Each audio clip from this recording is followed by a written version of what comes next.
Hi welcome back to Naksha YouTube channel. ನಾವಿವತ್ತು ಬೆಂಗಳೂರಿಗೆ ಹೋಗ್ತಾ ಇದ್ದೀವಿ. ಯಾಕಪ್ಪ ಅಂದರೆ ನಮ್ಮ ಅಣ್ಣ ತಮ್ಮದಿರ ಮಗಂದು ಮದುವೆ ಆಗಿತ್ತು. ಹೆಣ್ಣು ಗಂಡು ಅವ್ರು ಕರ್ಕೊಂಡು ಹೋಗಿದ್ರು. ಈಗ ನಾವು ಕರ್ಕೊಂಡು ಬರೋಕ್ಕೆ ಬೆಂಗಳೂರಿಗೆ ಹೋಗ್ತಾ ಇದ್ದೀವಿ. ನಮ್ಮ ಇನ್ನೊಂದತ್ತೆ ಹೋಯ್ತವ್ರೆ. ಇವ್ರ ಮಗ ಸೊಸೆನೇ ಕರಿಯಕ್ಕೆ ಹೋಯ್ತಾ ಇದ್ದೀವಿ. ಆಟೋ ಕೆಳಗಡೆ ಹಳ್ಳಿ ಮರ ಅಂತ ಐತೆ, ಅಲ್ಲೈತೆ, ಅಲ್ಲೋ ಹೋಯ್ತಾ ಇದ್ದೀವಿ. ಹೋಗಲ್ವಾ? ಹಳ್ಳಿ ಮರದ ಹತ್ರ ಹೋದ್ವಿ. ಅಲ್ಲಿ ಇನ್ನೂ ಆಟೋ ಬಂದಿರಲಿಲ್ಲ. ಅವ್ರು ಇನ್ನೂ ಬರ್ತಾ ಇದ್ದೀವಿ ಅಂದರು. ಸರಿ ಆಯಿತು, ನಡ್ಕೊಂಡು ಹೋಗ್ತಾ ಇರೋಣ. ಅಲ್ಲಿ ಆಟೋ ಬಂದರೆ ಹತ್ಕೊಂಡು ಹಂಗೆ ಲಕ್ಷ್ಮೀಪುರ ಅಂತೈತಿ, ಅಲ್ಲಿ ಹೋಗ್ಬೇಕು ನಾವು ಬಸ್ ಹತ್ತಕ್ಕೆ. ಸರಿ ಆಯಿತು, ಅಲ್ಲೇ ಹೋಗೋಣ ಸಿಕ್ಕಿದ್ರೆ ಅಂದ್ಬಿಟ್ಟು ಎಲ್ಲರೂ ಮಾತಾಡ್ಕೊಂಡು ನಡ್ಕೊಂಡು ಹೋಗ್ತಾ ಇದ್ದೀವಿ. ನೋಡಿ, ಇದೇ ಲಕ್ಷ್ಮೀಪುರ. ಬಸ್ ಹತ್ತಬೇಕು ಅಂತ ಟೈಮಿಂಗ್ಸ್ ಏನಾದರೂ ಗೊತ್ತಿದ್ರೆ ಈ ಟೈಮಿಂಗ್ಸ್ ಬಸ್ ಬರುತ್ತೆ ಅಂತ ಈ ಬಸ್ ಸ್ಟ್ಯಾಂಡಿಗೆ ಬರ್ತೀವಿ. ಇಲ್ಲ ಅಂದರೆ ಹುಲಿಯೂರು ದುರ್ಗ ಹೋಗ್ತೀವಿ. ಹುಲಿಯೂರು ದುರ್ಗದಲ್ಲಿ ಎಲ್ಲ ಕಡೆಯಿಂದ ಬಸ್ ಬರುತ್ತೆ. ಇಲ್ಲಾಂದರೆ ಹುಲಿಯೂರು ದುರ್ಗ ಹೋಗ್ತೀವಿ. ಕುಣಿಗಲ್ ಸೈಡಿಂದ ಈ ಸೈಡ್ ಹೋಗಬೇಕು ಅಂದರೆ ಗೊಲ್ರಟ್ಟಿ ಬಾರಿ ಅಂತ ಐತೆ, ಅಲ್ಲಿಗೆ ಹೋಗಿ ಬಸ್ ಹತ್ತುತ್ತೀವಿ. ಆಮೇಲೆ ಹೋಗಿದ್ವಿ. ಹೋಗೋಕೆ ಅರ್ಧ ಗಂಟೆ ಆಯಿತು. ಅಷ್ಟರಲ್ಲಿ ಅವ್ರ ಮಗಳು ಫೋನ್ ಮಾಡಿದ್ರು, ಕಾರ್ ತೊಗೊಂಡು ಬರ್ತೀವಿ, ನಾವೇ ಹೋಗಬೇಡಿ ಅಂತ.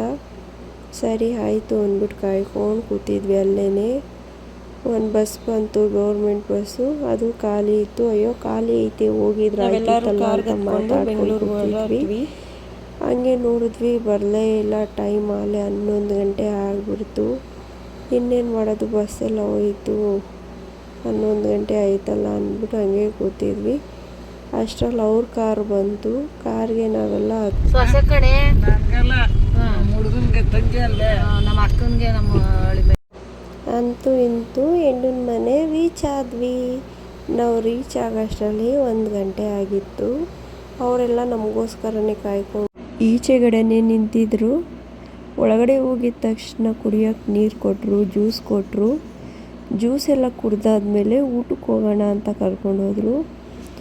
ಸರಿ ಆಯಿತು ಅಂತ ಊಟ ಮಾಡ್ಕೊಂಡು ಬಂದ್ವಿ. ಒಳಗಡೆ ಕೂತಿದ್ವಿ. ಅವರು ಎಲ್ಲ ಊಟ ಎಲ್ಲ ಮುಗಿಸ್ಬಿಟ್ಟು ಹೆಣ್ಣು ಗಂಡು ಕಳ್ಸೋಕೆ ರೆಡಿ ಮಾಡಿದ್ರು. ಹೋಗಿದ್ದವ್ರಿಗೆಲ್ಲ ಮುತ್ತೈದೆಯರಿಗೆಲ್ಲ ಅರ್ಶಿನ ಕುಂಕುಮ ಕೊಟ್ಟರು. ಅರ್ಶಿನ ಕುಂಕುಮ ಎಲ್ಲ ತಗೊಂಡು ಹೆಣ್ಣು ಮತ್ತು ಗಂಡನ್ನ ಕರ್ಕೊಂಡು ಬಂದ್ವಿ ನಮ್ಮ ಮನೆಗೆ.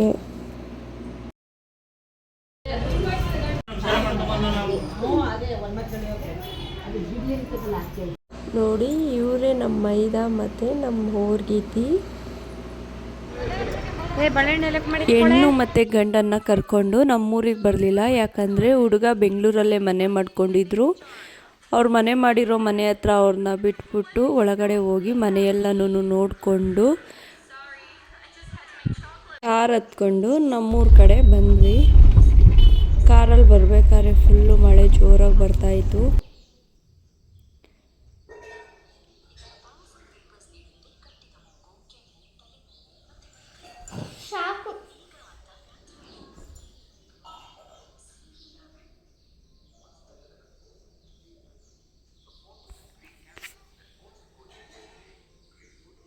ನಮ್ಮನ್ನು ನಮ್ಮೂರಿಗೆ ಕರ್ಕೊಂಡು ಬಂದುಬಿಟ್ರು.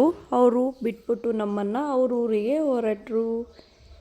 Thank you for watching.